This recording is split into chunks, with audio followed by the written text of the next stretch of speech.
I thought there was a lot of positives that came from it. In particular, I thought Hofstra came out with a little extra edge to him.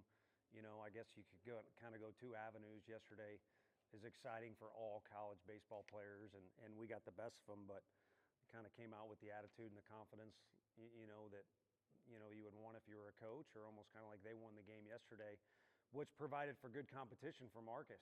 So it kind of all starts with that, and there's a bunch of other positives trickling down to Grimm, putting that swing on that one like his buddy Hunter did last night. But I thought Marcus handled poor weather, good competition, good swings. We didn't keep two balls in front that we could have when he was pitching. When it was skipping like that, you don't even have to catch it. You just keep it in front and you still got time. But despite all those circumstances, I thought he looked like a different guy than he did 12 months ago. So real positive there. How good was it to see what Levi and Chris were able to do today in their debuts? Good. With those, you kind of don't really know till the game starts what exactly you got. I think you saw a couple pitchers just have the adrenaline going a little bit much when they came out of there in the bullpen, but we do play enough here and scout our guys enough, especially when you recruit them at a real young age. You kind of know what you're getting, and that's a long-winded way of saying, so I don't sound arrogant or crazy, like that's Levi. Levi didn't even hit that ball hard. I mean, for him, he just kind of muscled it over the fence. And then, Coach Easing knew him more than anybody, and we have too. And he had a nice fall, but he kind of came back. He's one of those guys I was referring to. I don't know what clicked for him over the break, but he came back with a different attitude and how he was attacking things, much more comfortable around the coaches and his teammates. And then I think he's kind of taken to the outfield spot too. I think it comes naturally to him, and he's still going to get innings on the infield, and we'll see if the catching thing ever reoccurs with him, but I think he's really in a comfort zone out there in the outfield. When did you begin to think with Marcus that you had a guy who could be a starter? I mean, I know that maybe sometimes we make too much of that because pitching's pitching, but when did you kind of think he could do this? Yeah, and I think all of us are guilty of lumping guys in that have really good stuff into the category now of, like when Hochaver was with the Royals, they had like 4 or 5 guys there at the end of games they would just throw, and you air it out for 3 outs and throw 99 and that's it, and then you're in the dugout the rest of the game. So I think really it wasn't until last year when he started to really get a little more under control, but more likely the answer is this fall, where he started to command the zone well, look more polished, good off-speed repertoire, really fields his position well these days. So just when he started to become a much more complete player and person. I mean, he's an awesome person off the field, but just needed to grow into, being a baseball player at this level. Again, I always say it, Northern kid, used to be a two-way guy, young for his age, not a lot of experience, but last year was a great amount of experience wrapped into 1 year, and it's helping him.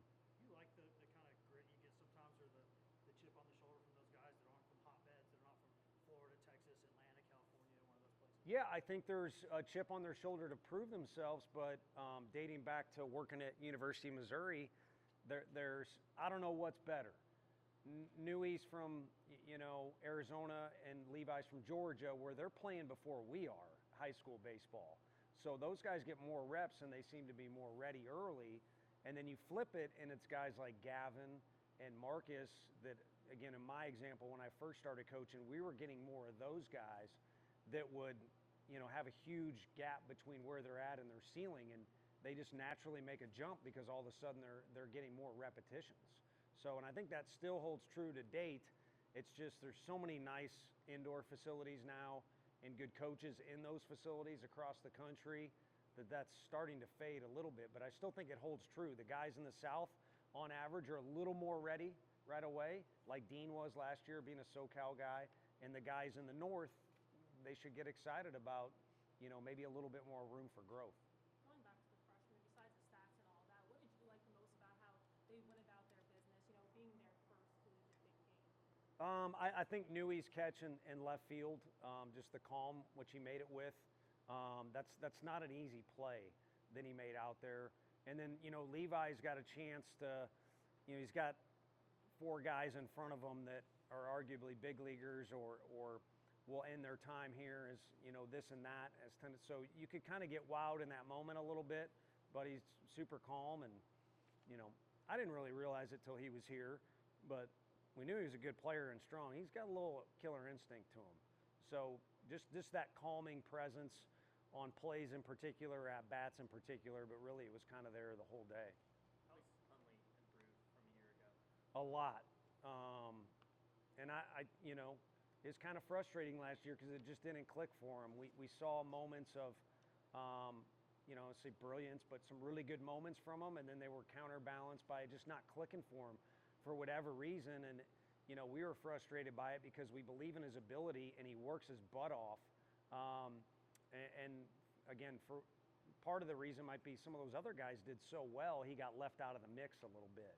So maybe that added to even a little bit more hunger, a little bit more determination for him to come into this year and do what I think he's capable of doing, and so does Frank and everybody else. But again, I think for some guys it happens a little differently, and maybe his journey just needed a little bit more of a building up phase than we originally thought. But I think he's in a good spot right now for his career overall, and more than anything, we need as many reliable arms as we can get, and he's one of them. Speaking of arms, do you have a plan for tomorrow?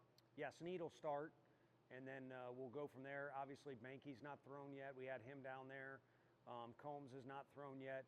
There's several freshmen that are probably looking in between every inning to see if they need to run down to the pen and have their first career outing. So, you know, there's a decent chance one of those guys. And then, you know, Sharp obviously got the at-bat, but we completely have high hopes for him, I guess is what I should say, for him on the mound too. So we'll see how we do it, but Snead will get a true start tomorrow, kind of like these last two guys did.